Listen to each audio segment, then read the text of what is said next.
Olá, pessoal. Então sejam todos muito bem-vindos. Esse é mais uma aula, né? A nossa oitava aula do Grupo de Medicina de Emergência Pediátrica no Brasil. E nós somos uma força-tarefa de diversos hospitais infantis do Brasil, de norte a sul do Brasil, para tentar levar o máximo de conhecimento uniforme, tanto para os residentes e para todo mundo que deseja aprender sobre medicina de emergência pediátrica. Vocês podem nos acompanhar pelo Instagram, ME Pediátrica Brasil, pelo Spotify, MEP Brasil, e pelo canal do YouTube, MEP Brasil. Então estamos em vídeo e áudio, e essa aula ela será reproduzida daqui a 15 dias nessas plataformas. No dia de hoje, nós vamos abordar um tema, talvez, numa das maiores casuísticas aí do Brasil, de crise falciforme, que é o Gabriel Gouveia, que é emergista pediátrico lá do João, em Belo Horizonte.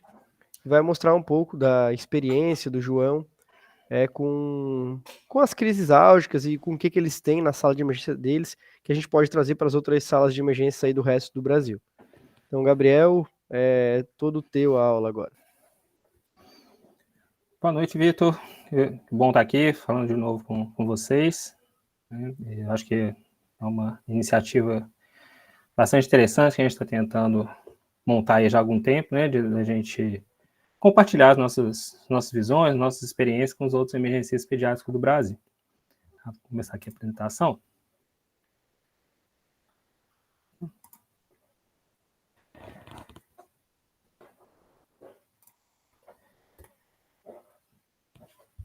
Então, como o Vitor falou, sou Gabriel, sou emergencista pediátrico, sou preceptor do Hospital Infantil João Paulo II, da rede FEMIG.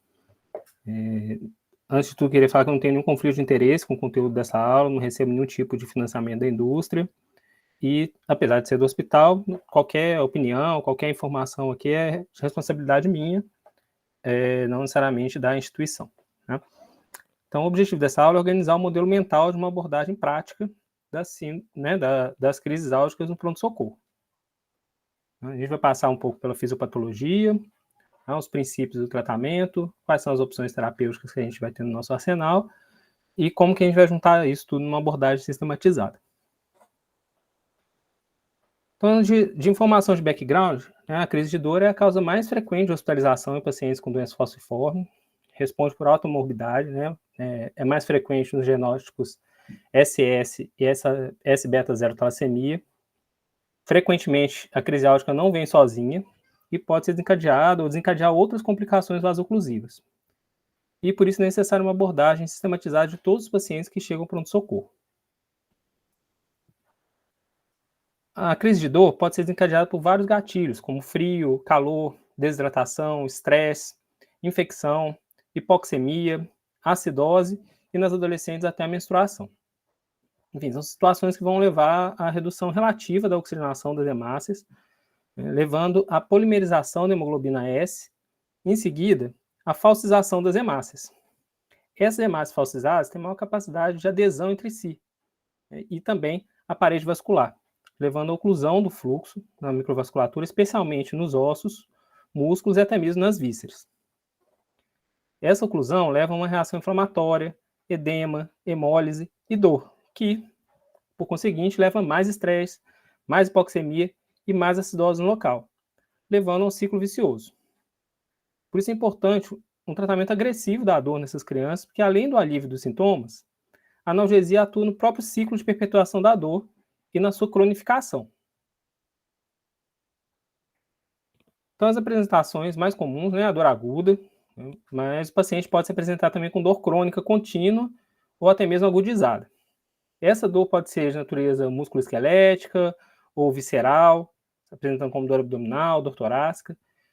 E hoje, né, menos frequente devido ao diagnóstico precoce da doença falciforme pela triagem neonatal, mas o paciente pode apresentar-se com dactilite, que é esse edema generalizado dos dedos, muito doloroso e com limitação da movimentação. Agora eu vou falar um pouco sobre a abordagem, como realizar a avaliação sistematizada, como abordar a dor especificamente e sobre o fluxo de ações que a gente utiliza no nosso serviço.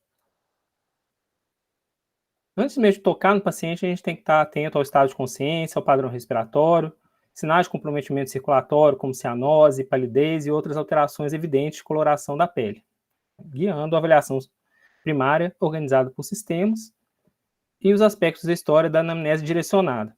Então, podem ajudar a diferenciar a crise álgica de outras complicações do doente falciforme.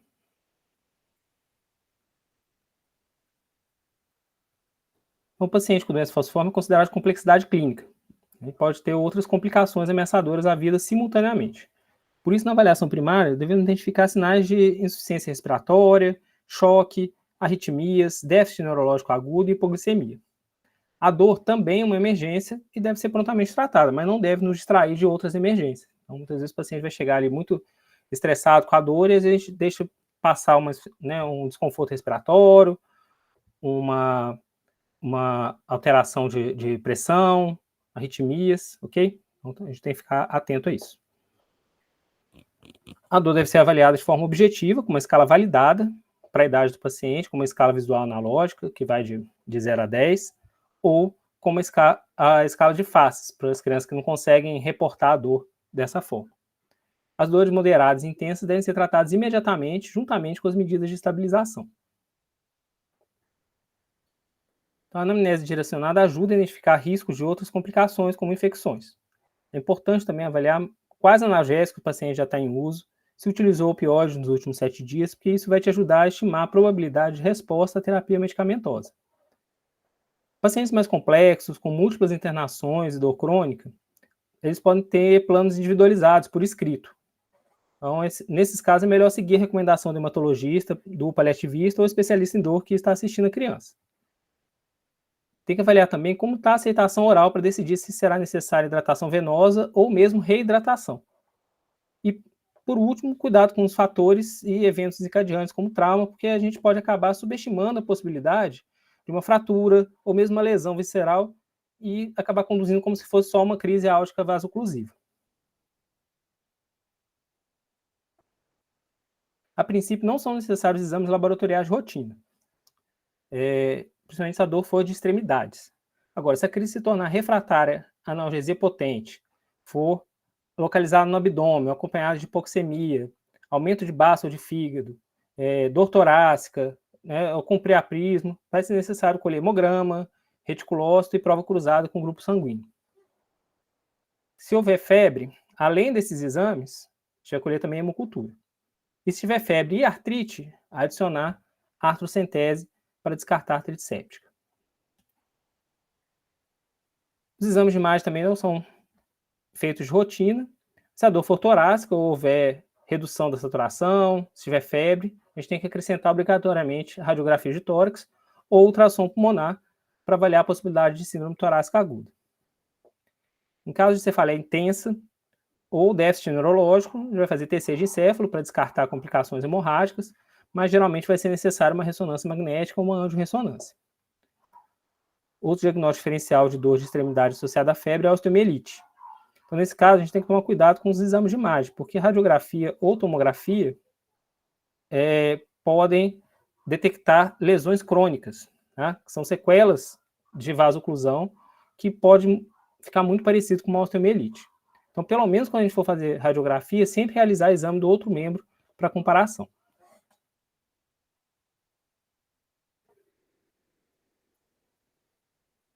Agora eu vou falar um pouco sobre a abordagem específica da dor. Então é importante a gente ter em mente alguns princípios do tratamento da dor no pronto-socorro. Primeiro, como eu já disse, não deixar de lado a avaliação sistematizada. Primeiro, outro princípio que a gente tem que considerar com a mudança de paradigma nas últimas 2 décadas, é encarar que a dor em geral, e na pessoa com doença falciforme mais ainda, é uma emergência. E tem que ser conduzido como tal, não é secundário. Um dos principais indicadores de qualidade, pensando em um protocolo gerenciado de controle da dor, é o tempo necessário desde a chegada do paciente até a administração da primeira dose de opioide. E esse tempo geralmente é longo demais, via de regra. E no paciente falciforme, a dor deve ser controlada o mais rápido possível, de forma agressiva, visando interromper esse ciclo vicioso da vasoclusão. Então, a gente tem que avaliar também e tratar a hipovolemia, se estiver presente, mas sempre evitando hiperidratação, que pode levar a congestão e síndrome torácica. E outro destaque que eu dou é que a gente tem que acreditar sempre no paciente.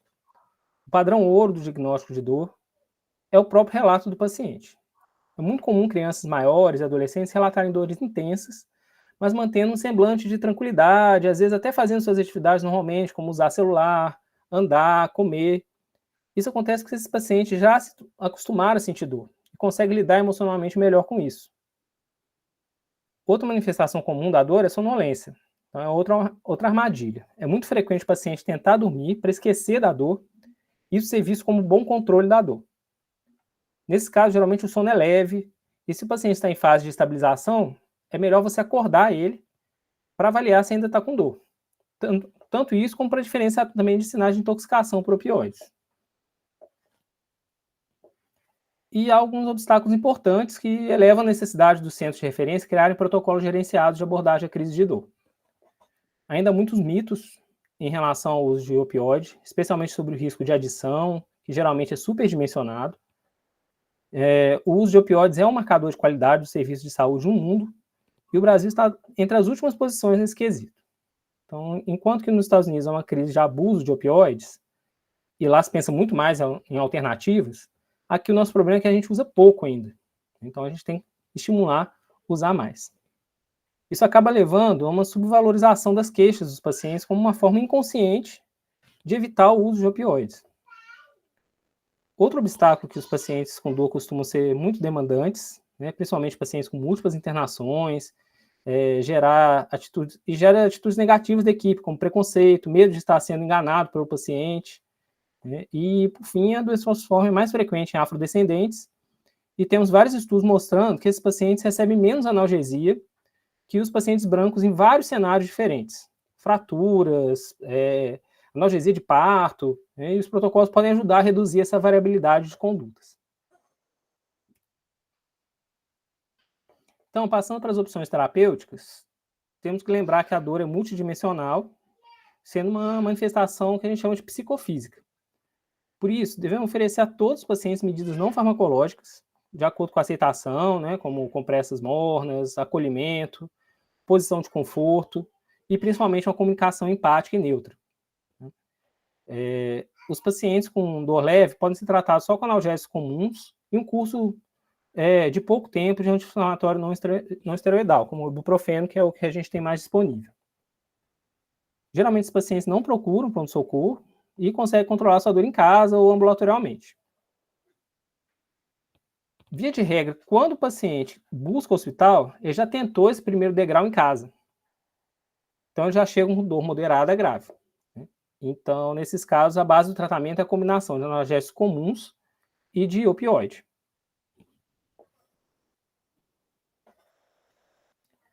Entre os analgésicos comuns, temos a dipirona e o paracetamol. A dipirona merece um destaque maior, porque além da via oral, a gente tem a possibilidade de administrar por via venosa, ou até mesmo por hipodermóclise naqueles pacientes que têm dificuldade para conseguir acesso. Enquanto que o paracetamol a gente só tem a apresentação oral.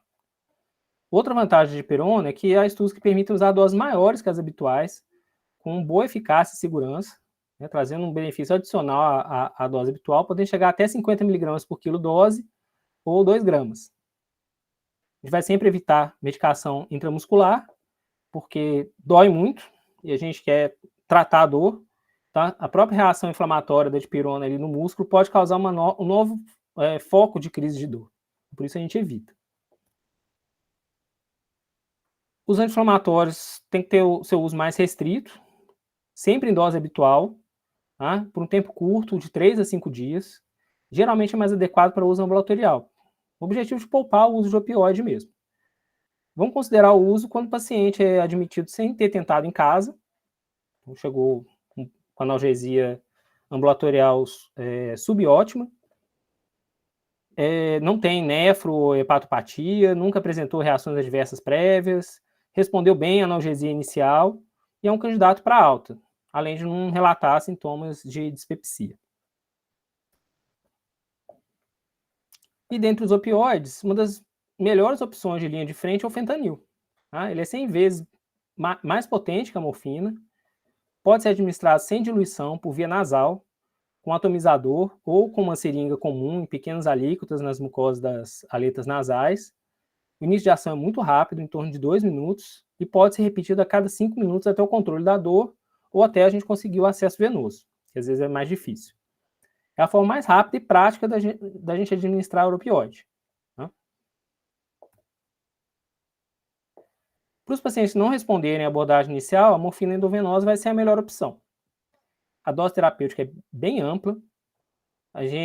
Nosso serviço opta por realizar uma abordagem inicial de doses menores, mas mais frequentes. Então, a gente dá uma dose de 0,05 mg por quilo e vai repetindo, de acordo com a necessidade, a cada 15, 20 minutos até o controle adequado da dor, ou até chegar a 0,2 mg por quilo, ou 8 mg dentro de 1 hora. A via oral, nesse caso, não é uma boa opção, porque o início de ação é mais lento, o pico de ação é mais errático. Então, vamos deixar a morfina oral quando a gente estiver convertendo, depois que esse paciente já está usando pelo menos 24 horas de morfina venosa, quando ele estiver com controle álgico mais estável. E tem que ficar atento aos sinais de intoxicação grave, como depressão cardiorrespiratória, edema pulmonar, arritmias, rebaixamento do nível de consciência associado à miose. Tá? Às vezes o paciente pode estar rebaixando por uma complicação da própria anemia falciforme. Tá? Inicialmente, vamos evitar a reversão do opioide, tá? Porque o tempo de ação da morfina é curto. Então, se o paciente está começando a ter sinais de intoxicação, o que a gente faz é espaçar a dose, deixar passar o efeito.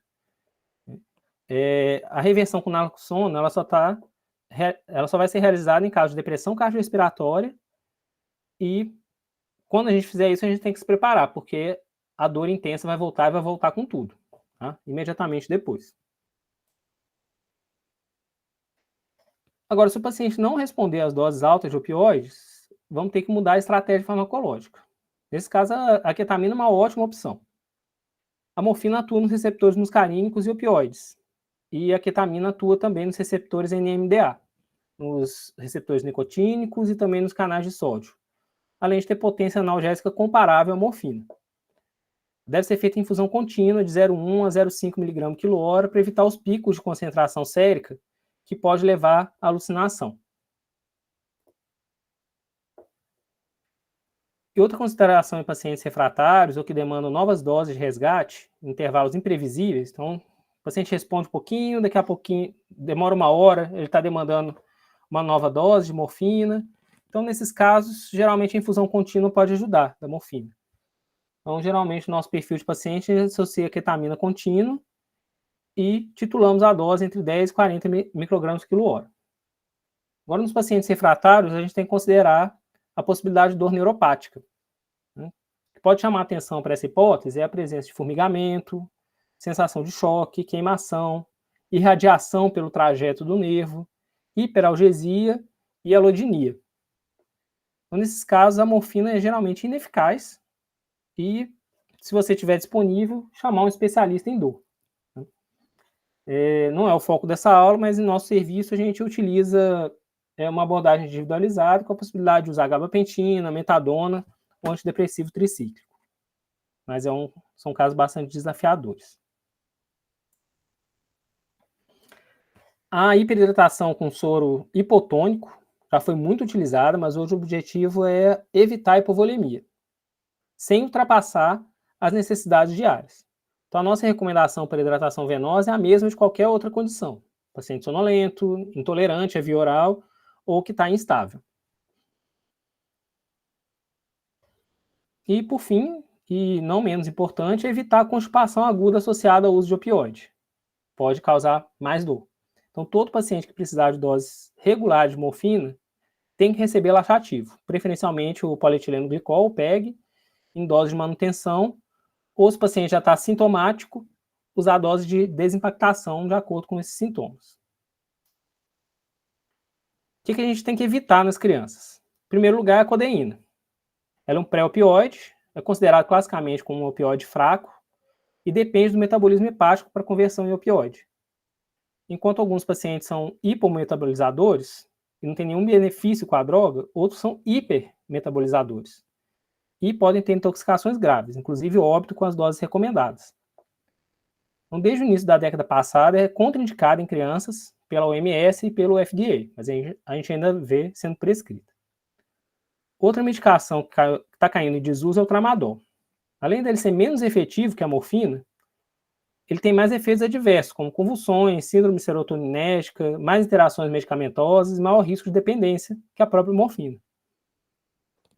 Ela pode ser usada em pacientes com dor crônica selecionados, mas deve ser evitada em situações agudas.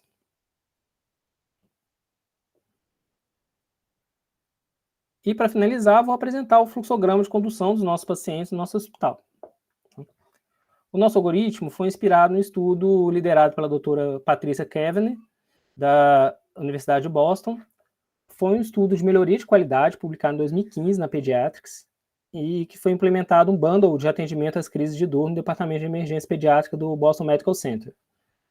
Esse bundle, o pacote, consistia de um protocolo com metas de tempo de atendimento, fentanil intranasal como primeira medicação ofertada, cálculo automático das medicações por peso via prontuário eletrônico e educação dos profissionais e familiares sobre o manejo de dor. Esse estudo mostrou uma redução do tempo até o primeiro opioide de 56 minutos para 23 minutos em média. Menor tempo até decisão clínica, o paciente ia internar ou ia para casa, e um aumento das altas direto do departamento de emergência de 32% para 48%. Então, eles conseguiram dar alta para quase metade dos pacientes que procuraram pronto-socorro, sem um aumento nos eventos adversos e internações. O que fizemos de diferente no nosso protocolo em relação a essas intervenções é que, em vez de incorporar a calculadora no prontuário eletrônico, a gente já deixou as doses dos analgésicos pré-calculadas, elas estão impressas na sala de reanimação, e a gente fez um kit lacrado, que funciona como se fosse um carrinho de emergência, mas é uma caixinha lacrada, com essas drogas para prescrição verbal. Então, tem o fentanil, tem a morfina e tem a dipirona venosas. Ok? Então, como é que a gente conduz esses pacientes? Nos primeiros 5 minutos da chegada do paciente, a gente vai priorizar esse paciente no guichê de registro e na realização da classificação de risco. Vai classificar pelo protocolo de Manchester, que é a nossa ferramenta oficial. Se o paciente tiver dor moderada ou intensa, ele vai ser encaminhado diretamente para a sala de decisão clínica, que é o nosso setor de emergência. Então, nos primeiros 5 a 15 minutos, vamos fazer a avaliação clínica, avaliar sinais de gravidade, pelo ABC, cor, consciência, padrão respiratório. Se ele já tiver sinais de comprometimento cardiorrespiratório, a gente vai chamar ajuda, monitorar, acesso venoso, ofertar oxigênio e continuar com a avaliação primária.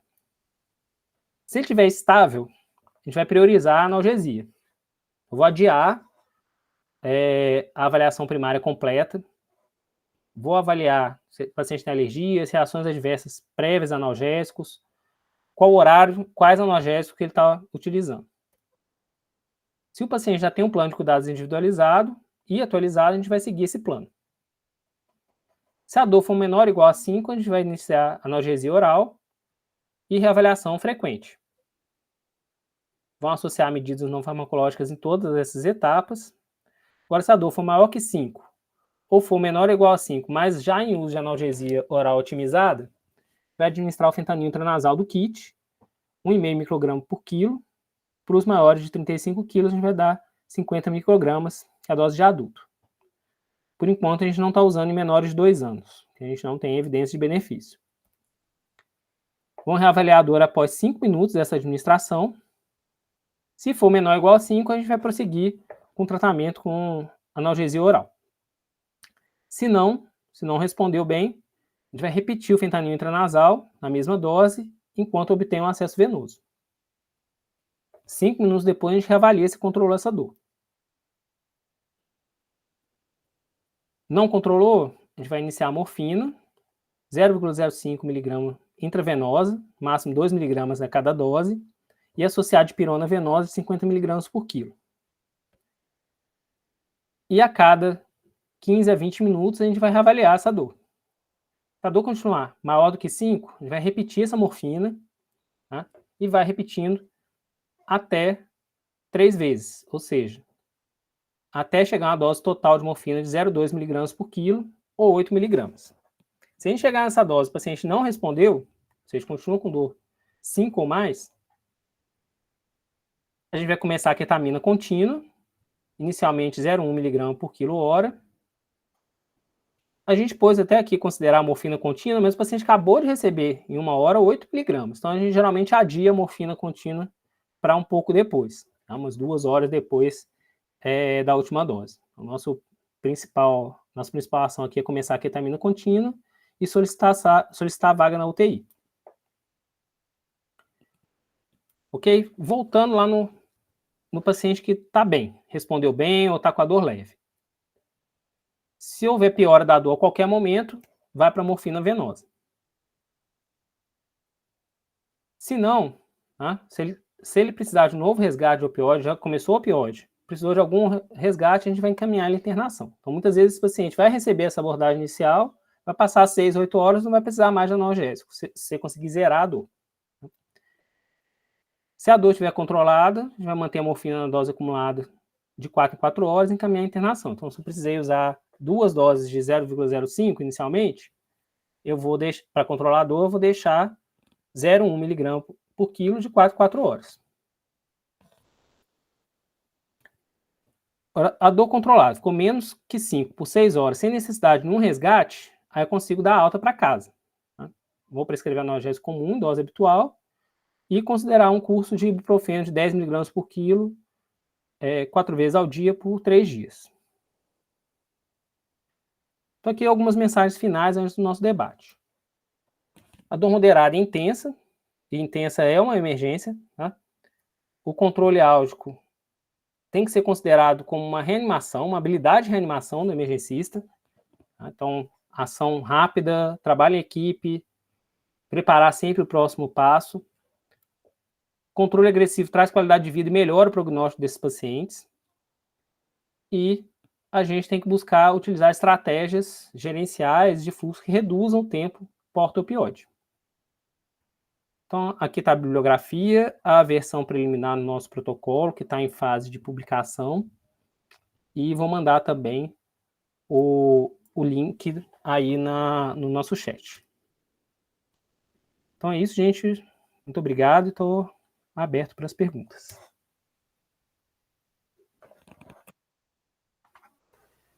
Ô, Gabi, parabéns, cara. Nossa, eu acho que eu nunca tinha visto essa aula, primeiro de tudo, mas nunca tinha visto esse tema ser debatido de uma maneira tão esclarecedora, assim, desde o início até a conduta, que usualmente a gente para estudar sobre o tema e ele vem muito segmentado, assim, né, sobre fisiopatologia, sobre opções, mas não numa sequência lógica, assim. Então, quero te agradecer muito. A minha região aqui no sul do país é uma região bastante prevalente de beta-talassemia minor e major, assim. Então, eu praticamente, em pouco mais de 10 anos de atividade, atendi só um caso de paciente falciforme. E as talassemias são mais prevalentes aqui na nossa região, mas, cara, que satisfação imensa aqui assistir essa aula. E eu queria começar dando a oportunidade de começar algumas perguntas. E a Bárbara Vitória levantou a mão. Bárbara, fica à vontade para te apresentar, dizer a tua cidade, o hospital, ou o serviço onde tu trabalhas, e depois fazer a pergunta para o Gabriel, por favor. Oi, tá um pouco barulhentinho, não sei se vocês vão escutar. Tá escutando? Estamos? Pode falar, Bárbara. Perfeito. Meu nome é Bárbara Vitória, sou residente de emergência pediátrica, sou residente do Gabriel. E eu queria dizer, parabéns pela aula, né, óbvio, mas também queria pontuar umas coisinhas que eu achei importante, né? Eu sou emergencista de partida, né? Eu fiz pediatria, eu não fiz pediatria, eu fiz emergência primeiro. E uma das coisas eu anotei 3 pontos aqui durante a aula, que eu acho que das coisas que eu já tinha visto sobre a anemia falciforme, até mesmo antes de eu entrar na residência de emergência pediátrica, é que a gente tinha na emergência, algumas orelhadas que a gente aprende no PA e tal, que eu acho importante a gente trazer, que o Gabriel trouxe, acho importante desmistificar. Uma delas que eu anotei é sobre evitar a hiperidratação. Sempre, antes de eu fazer residência, em que eu sistematizei o estudo, né, e foquei na medicina baseada em evidências, o que eu sempre tive nas orelhadas, nos plantões, nas UPAs e tal, era, não, paciente de anemia tem que hiperidratar. Eles são viciados em morfina, então tem que tentar evitar ficar dando remédio para eles, dar água no lugar, faz, né? Muita gente fazia isso, dava placebo, dava falando que era medicação, porque na verdade o paciente era viciado, estava indo ali só para morfina, que ele não estava com dor nem nada. Então, um dos pontos que eu comentei é esse, hiperidratação não é uma prática nem que tem evidência e nem que deve ser feito, né? Não deve ser praticado, a gente tem que evitar e hidratar o paciente na medida do que ele necessite mesmo. Outro ponto que eu achei importante, que vai até nesse caminho que eu disse, é que a dor é uma emergência, então a gente não deve postergar esse manejo da dor, pensando que o paciente está mentindo, né, etc. E que como o uso do opioide ele é benéfico realmente para esse paciente, a gente deve tratar a dor com emergência e evitar postergar o uso do opioide.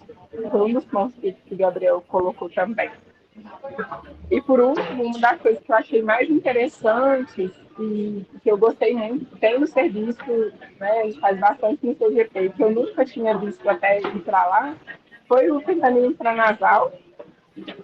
Eu acho, assim, é uma das coisas mais até perguntaram aí, que o Joca foi que falou, né, nos comentários, assim, eu acho o fentanil intranasal uma das coisas mais legais que eu já vi na medicina, e assim, desse manejo de urgência e emergência, justamente porque ele é rápido, ele é efetivo, você vê os meninos melhorando mesmo, eles chegam chorando de dor e tal, e você vê realmente melhorando, e uma droga que é de fácil aplicação, só de você explicar para a criança que ela vai receber uma medicação que ela não vai ser curada, né, de cara, ela já tem uma aceitação melhor e o efeito dela é muito bom. Então, acho que dos 3 pontos que eu acho mais interessantes, porque dentro, né, do grupo que está nos assistindo, não sei se todo mundo que está aqui assistindo a aula é só da FED, não acredito que não, mas desmistificar essa parte da galerão, da hiperidratação, lembrar que é da emergência e não ficar postergando o uso de opioide e lembrar do fentanil, porque ele ajuda demais.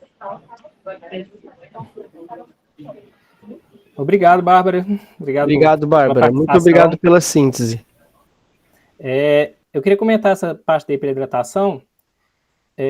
No protocolo do Hemominas, nosso Hemocentro, até 2009, né, que foi o último protocolo, na verdade, deles, para o manejo das complicações agudas de falciforme, recomendava, na verdade, deixava ambíguo, falava para não ultrapassar as necessidades hídricas com a hidratação venosa, mas na parte oral recomendava oferecer de 1,5 a 2 vezes as necessidades hídricas, o que faz algum sentido pensando em hidratação oral, mas isso acabou virando hiperidratação. Outra coisa também que se recomendava antes era o soro hipotônico, com baixa concentração de sódio, baseado no estudo in vitro, que na verdade mostrou uma redução da fossilização das hemácias, mas quando o nível sérico do sódio chegava próximo a 110, o que a gente não vai fazer com o paciente. Então, hoje a gente usa o soro isotônico, que é a recomendação em pediatria, para hidratação, mas, além disso, acho que a Bárbara ilustrou bem essa questão desse reflexo, né, de, olha, o paciente está pedindo morfina, logo ele é viciado. Né? Então, isso é uma coisa que a gente tem que combater no departamento de emergência, que, beleza, né, de cada 100, se um for viciado, eu prefiro dar a morfina para o paciente que está em abstinência, até porque esse é o tratamento da abstinência, da opioide, do que deixar de tratar o paciente que está realmente em dor. Então, isso a gente tem que colocar na nossa balança. Okay? Então, obrigado. Ok, a gente tem na sequência a Lorena. Lorena, pode ficar à vontade de te apresentar e fazer os teus questionamentos também. Obrigado.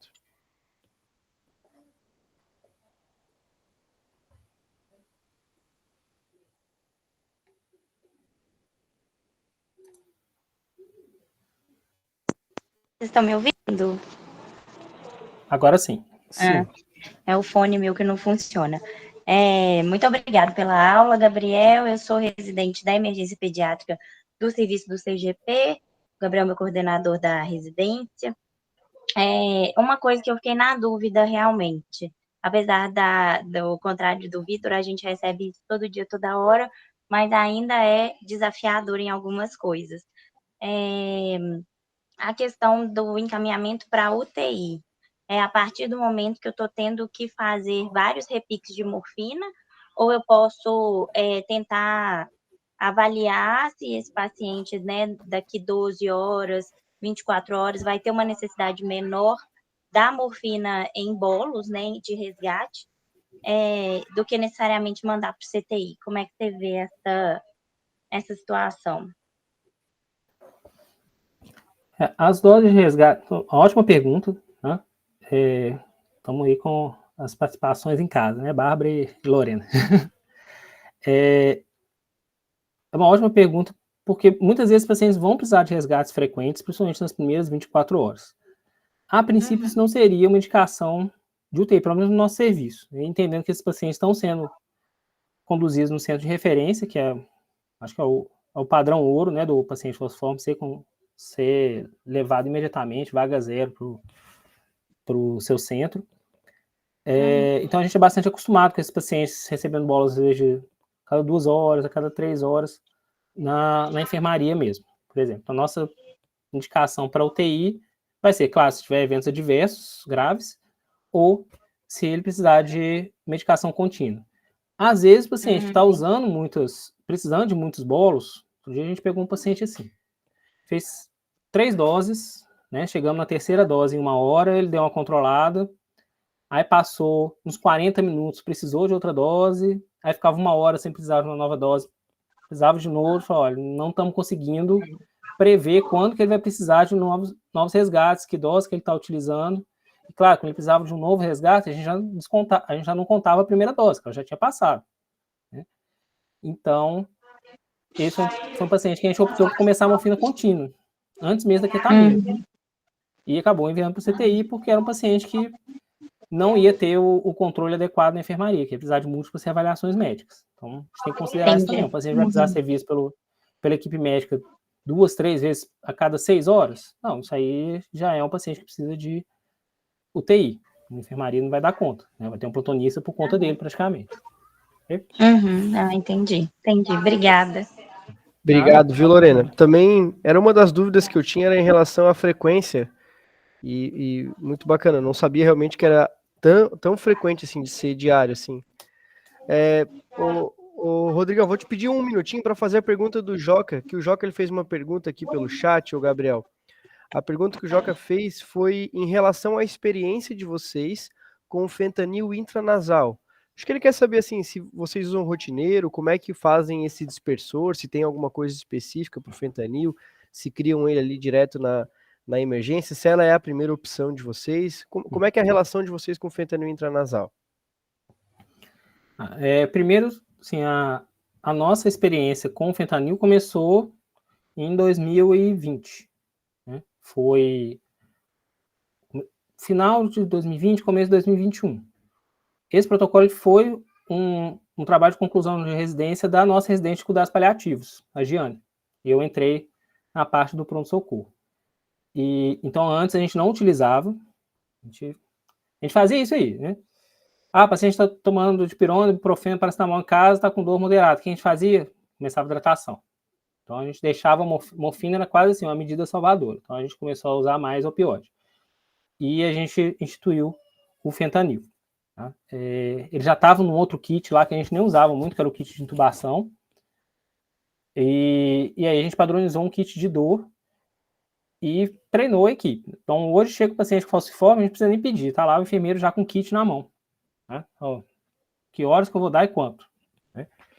E é isso, né? Assim, é uma intervenção que oferece uma probabilidade de melhora. Então, às vezes, o paciente não responde nada, às vezes responde muito bem. Isso depende muito do próprio paciente. São pacientes que às vezes não vão responder nem a morfina venosa. Mas a gente notou uma diferença, assim, da gente atender mais rápido esse paciente com fentanil, mesmo que não controlasse a dor, já provia um alívio com com o fentanil intranasal, que faz efeito realmente muito rápido. Enquanto a gente está ali terminando de colher a história, a gente já pergunta de novo, e aí, como é que tá a dor? Opa, estava 10, agora já está 7. Então, acho que é um ponto sem retorno. O fentanil intranasal tem sido usado nos Estados Unidos, no Canadá, há mais de 20 anos, para outras doenças também, para fraturas, procedimentos dolorosos no pronto-socorro, redução de parafimose, drenagem de abscesso, e hoje eles já estão estudando, inclusive, alternativas, né, como a ketamina intranasal, nebulizada, já tem alguns estudos em adultos, mas a gente não tem certeza da dose adequada, e às vezes a gente usa até para outras situações, né, com dor. Um dia chegou um paciente ali com uma parafimose, já demos um fentanil para acalmar o paciente e conseguir avaliar melhor. Vou aproveitar que a Joelma mandou uma pergunta um pouco antes. Então, perguntando para o paciente com dor de difícil controle, além dos analgésicos, a otimização da hemoglobina de base deve ser prescrita na emergência? A gente não faz exames de rotina, né? Então, nem sempre a gente não colhe os exames, a gente não vê se teve redução da hemoglobina basal, a não ser que tenha algum sinal clínico disso, né? Uma taquicardia, uma piora subjetiva de acordo com a informação dos cuidadores da cor do paciente, se o paciente tem uma visceromegalia, temos um limiar baixo para pedir, mas a gente não pede de rotina. E nos guidelines, isso vai entrar depois que a gente chegar na analgesia contínua. Então, aí nesses casos, precisou ir para UTI, a gente pede exames e vê e começa a considerar a possibilidade de transfusão, até mesmo de sanguíneo, transfusão parcial. Tá bom? Beleza, Gabi. Agora, dando sequência aqui nas mãozinhas levantadas, é o Rodrigão Vieira Campos. Rodrigão, teu áudio tá no mudo. Ok, me ouvindo? Agora sim. Beleza? Beleza. Então, boa noite para todo mundo. Prazer de estar revendo o Gabriel aqui, depois do congresso que a gente fez lá em BH, do Primeiro Sudeste. Vitinho também, que eu conheci lá em Florianópolis. Prazer estar aqui. Obrigado pela aula, foi top. Valeu, dúvida Rodrigo. que eu tenho... Valeu. Eu não sei até que ponto, eu nunca peguei. Eu trabalho com emergência desde 2005, atendendo tudo. Estou tentando especializar mais na parte de emergência pediátrica. E eu não sei até que ponto, nesse tempo de trabalho eu nunca vi, mas se é mesmo enterro de anão, cabeça de bacalhau, a tal da necrose de cabeça do fêmur. Se é uma coisa que pode realmente acontecer, qual que seria o cuidado que a gente tem de caso isso seja suspeito? Você tentar fazer um encaminhamento lá para evitar que isso aconteça. Olha, acho que é uma boa pergunta. Na emergência, geralmente não é um diagnóstico que a gente procura ativamente. Não é uma das apresentações mais comuns a dor coxo-femoral, mas é uma coisa para a gente, é um diagnóstico diferencial para a gente pensar. Mas, inicialmente, nosso objetivo ali é tentar controlar a dor e excluir complicações mais graves, como uma artrite séptica.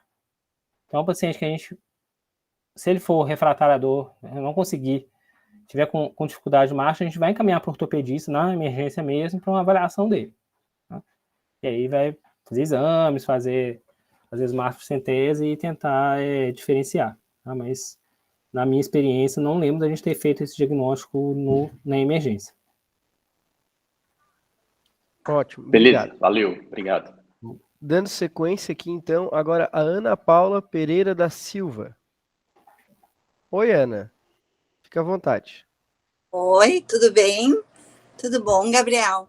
Ana Paula, eu trabalho com Joca no Hospital de Clínicas, tá? É um hospital de referência, a gente atende muito paciente com anemia falciforme. E o nosso protocolo é bem parecido com o de vocês, assim. A gente ainda tem muita dificuldade, às vezes, um atendimento inicial para administração de morfina e a gente não usa o fentanil, tá? É uma curiosidade, assim. Queria saber se vocês têm se tem algum parefeito, porque quem está acostumado a usar fentanil EV fica com medo, né? Porque quem já viu uma rigidez torácica, alguma coisa, principalmente em crianças menores. Então, queria saber como é que é em relação a para-efeitos. E nas crianças com menos de 2 anos, aí é morfina. Sim? Isso. Esse é um dos principais medos nos menores de 2 anos. A rigidez torácica. A rigidez torácica ela está muito relacionada com a velocidade da infusão, que no caso da administração intranasal a gente não vai ter esse problema, né? Ela vai demorar ali 1 a 2 minutos para realmente absorver e chegar na corrente sanguínea, né? Não tivemos eventos adversos desse tipo com administração intranasal. Na literatura que a gente usou de referência também não há esse relato, tá? Mas realmente, né, a gente não usa e não tem literatura que nos apoie utilizar em menores de 2 anos. Então a gente acaba usando opioides, são menos frequentes esses pacientes. Sim. Mas quando acontece, quando parece ser uma crise álgica, a gente não usa. Okay? Uma diferença nossa é que como a nossa UTI está sempre com uma demanda muito alta, a gente acaba ficando mais tempo com esses pacientes na emergência. Então, as nossas crianças ficam lá com morfina, com ketamina, infusão contínua. Muitos deles, com dor refratária, acabam tendo que transfundir para manter uma hemoglobina um pouquinho mais alta. Mais alta não, né? Para corrigir a hemoglobina, e alguns fazem até sanguinotransfusão na emergência. A gente, para a crise álgica, a gente não tem o costume de fazer sanguinotransfusão lá na emergência. Nossa UTI tem uma rotatividade muito alta, né? Então, dificilmente esse paciente vai ficar mais de 24 horas ali na emergência. É um paciente que a gente considera prioritário, porque ele vai, frequentemente, ele complica, né? Quando a gente chega nesse ponto, ele tem outras complicações, mas isso foi uma coisa que a gente deixou bem claro. A gente vai começar a próxima intervenção na emergência. Então, muitas vezes, esperava-se esse paciente ir para a UTI para começar a medicação venosa, infusão contínua, e hoje a gente já começa, né? Inclusive só liga para a UTI depois que já começou, né? Porque a prioridade é justamente essa, né? Tentar controlar melhor a dor. Então, acho que foram ótimos comentários. Acho que em relação ao fentanil, a gente também fazia morfina. A gente tentou começar a fazer a morfina mais rápido. O que a gente via? Se a gente corresse com tudo, prescreve, dilui, administra, aí vai lá o técnico falar, tá com dor mesmo? A gente via que dava uma atrasada também, né? Justamente com essa questão será que esse paciente está precisando dessa droga tão forte? Né? Então, era mais de 1 hora, tranquilamente, da chegada no setor, né? Nem no hospital, não, da chegada no setor. Então, acho que o grande ganho do fentanil foi administrar em menos tempo, e eu acho que a equipe comprou mais a ideia, né, de fazer uma medicação nasal. Acho que isso foi bem legal, assim, a mudança de cultura.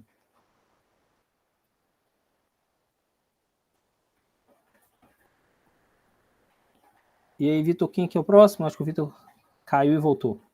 Tô de volta. O próximo, na verdade, era uma pergunta direto aqui do chat sobre a dose do fentanil intranasal, da Isabela. Tá. A dose do fentanil intranasal seria diferenciada? A aplicação do fentanil intranasal seria semelhante ao midazolam intranasal? Aqui eu acho que há uma confusão com volume, né? A dose do fentanil não tem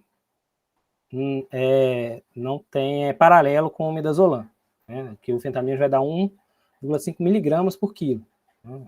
A dose de midazolam que a gente vai usar é de 0,05 até 0,12 a 0,3 miligramas por quilo. É porque geralmente nas folhas de parado ou nos protocolos de intubação isso dá o mesmo volume. Então, cuidado para a gente não ficar preso em decorar volumes de dose e pensar mais em qual dose que a gente está querendo dar.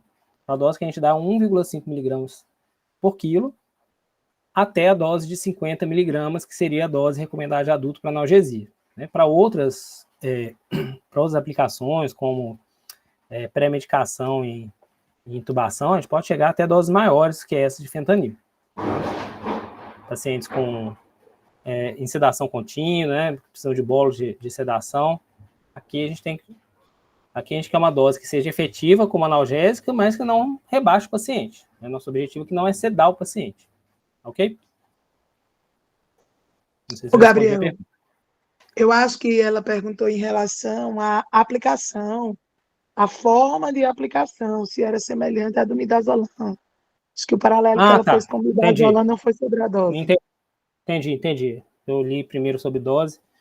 Não, do mesmo jeito, tá? Idealmente, a gente deveria ter um atomizador, que eu acho que talvez seja uma coisa que diminua um pouco a nossa efetividade, tá? Que a gente não tem um atomizador. O atomizador é caro, né, no Brasil. A gente não tem uma comercialização muito ampla. Tá? Então, eu já vi, assim, às vezes, né, questão de 50, 60 reais a unidade. Então, a gente acaba fazendo, né, as nossas adaptações técnicas, né, que é ir administrando de pouquinho em pouquinho e massageando na letra nasal. É igualzinho, a mesma ideia. Qualquer medicação que você for fazer intranasal é dessa forma. Tá? A gente não pode usar um volume maior que 1 ml em cada narina, tá? E evitar jato para cair para a orofaringe que não absorve. Okay? Desculpa que eu tinha entendido diferente a pergunta. Obrigado, Luciano, pelo esclarecimento. Bom, pessoal, vou nos encaminhar então para o encerramento, visto que não tem mais nenhuma mãozinha e nenhum questionamento novo no chat. Então, quero agradecer a todo mundo pela presença, principalmente ao Gabriel, o pessoal aí do João de BH, que participou ativamente, fazendo os highlights. João Paulo II. João Paulo II. Não confundir com o João 23. É que tem o João 23 e o João Paulo II, né? Isso. E convido todos a reassistir essa aula pelo nosso canal do YouTube, no MAP Brasil, e escutá-la, né, pelo Spotify, que vai estar disposto nos próximos 15 dias, tá? Então, um abraço para todo mundo e uma boa noite. Alô, gente, boa noite. Obrigado.